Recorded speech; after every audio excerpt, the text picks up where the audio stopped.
Ito po. Ito, i-share ko lang po sa inyo yung ginawa ko po dito sa aking Glock 17. Kasi, meron po kasi yan dalawang libre na ganito na ang lagay ko dito. So, ito pong isa. Ito po yung medyo fit po dito pag gusto mo medyo meron siyang beaver tail sa likod. Kaso lang, parang mas maganda pa rin sa kamay pagka medyo maliit, hindi siya masyadong mataba.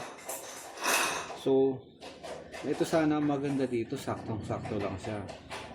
Problema lang, nakakapanghinayang naman to sirain kasi original to eh. So, naisip ko itong isa, ito po kasi medium, ito namang isang to large.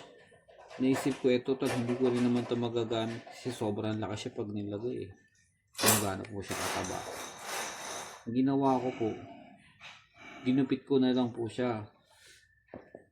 Eh medyo makunat pala talaga ang polymer ng Glock. Tapos pinutol ko lang po, nilagay ko siya dito para meron po siyang mahabang beaver tail, mas maano po siyang hawakan, ganyan po. Tapos kasi po nung nakaraan bumili po ako sa Lazada eh, umorder ako. Ang pangit naman po, hindi po siya kasya dito. Hindi po siya compatible. Talagang local na local po yung dating niya. Yan. Kaya, ito po, kung meron din po kung pwede niyo po rin putulong ilagay po ninyo. Yan. Ito po kasi meron siyang pre na dalawang magazine. Ito po yung isa. Kasi ito pong kulay brown na to, magazine po ito ng Glock 19X. Ano po, meron po siyang +1 capacity.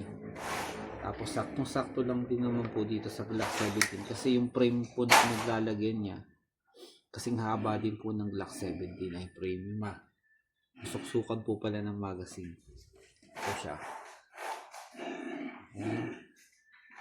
Para po pagkainan ninyo, pwede niyo po siyang ganyan. Po. Ito. May picture po ako nito na nakalagay siya dito. Ang ganda po niya, fit na fit din po siya. Ang ganda niya tingnan. Ayan.